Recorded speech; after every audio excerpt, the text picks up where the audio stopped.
Students, today we will be taking on the interior of the skull. This is the whole skull. This is complete skull.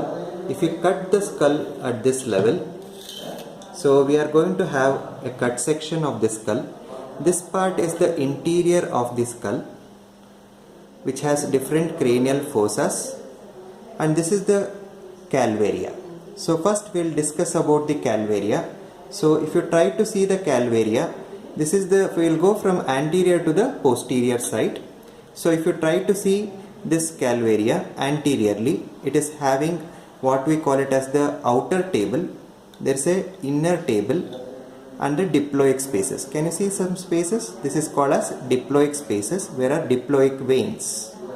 Then we have the frontal crust. If you go on tracing this frontal crust, you can see that it is splitting into two. So you can see two lines. So this is the two lines it is splitting. This is the sagittal depression is there in the center, that is called a sagittal sulcus, and elevation on either side. The frontal crust gives the attachment to the falx cerebri, which will be discussed in coming classes. Whereas the depression, we have a sinus that is called as superior sagittal sinus.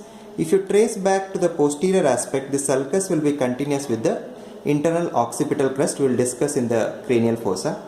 Then if you try to see on either side, we have a depression.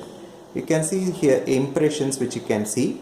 These depressions which are there are called as arachnoid granulations. And you can see a foramina which is there here on both the sides. This foramina is called as mastoid foraminas. So this, we have the parietal veins which will be coming through this. If you try to see here, we can see that there is a parietal foramina on either side. So there will be an emissary veins which will be coming. So from the exterior aspect, the calvaria appears like this. You can see a suture which is there here. The suture is called as the coronal suture. And we have one more suture which is there here. This is called as the sagittal suture. And we have the lambdoid suture. Lambdoid suture. You can see one extra suture which is there in this bone, which is usually will not be there in other bones. This is called as metopic suture. So if you try, this is the outer aspect of the calvaria which we had discussed in norma verticalis. So inside part of the calvaria we had discussed now.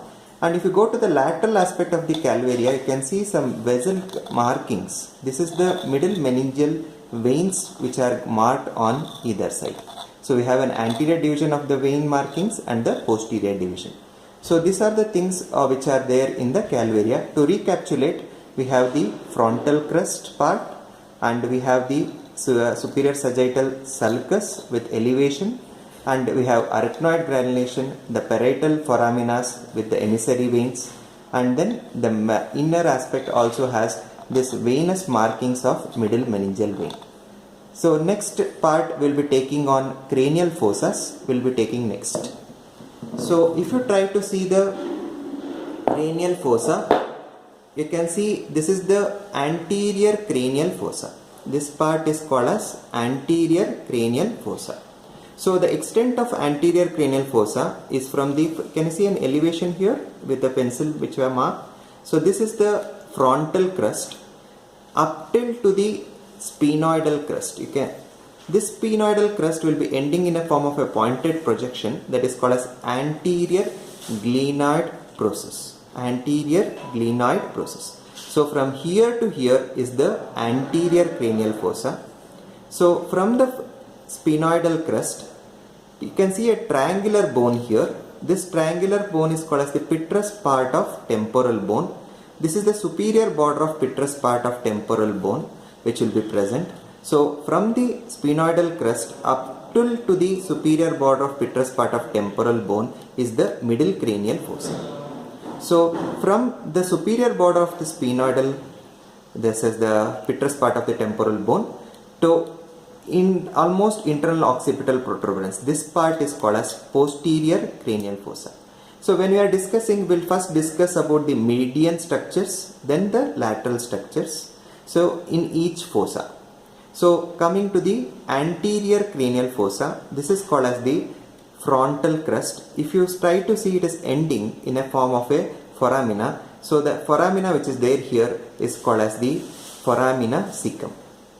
And after this there is a very sharp elevation. This is called as crista galli. Crista galli. On either side, if you try to see, you can see some cribriform plate.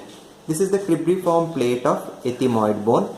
And we have foraminas like anterior ethmoidal foramina. There is a posterior ethmoidal foramina. This is anterior ethmoidal, this is posterior ethmoidal. Over this cribriform plate, we have the olfactory bulb which will be coming. After this, we have something called as jugum sphenoidale. This depressed part, which is a part of sphenoid bone, is called as jugum sphenoidale. Next, if you come little bit towards the posterior aspect, you can see again an elevation and a depression. This depression which is there is called as sulcus chiasmaticus, and on either side you have the bone. This bone is nothing but the orbital plate of frontal bone. This part where you get the projection is called as anterior glenoid process, and the jugum sphenoidale will be coming in lesser wing of sphenoid bone. Here in the front anterior cranial fossa, we have the anterior part or the frontal lobe of the cerebrum.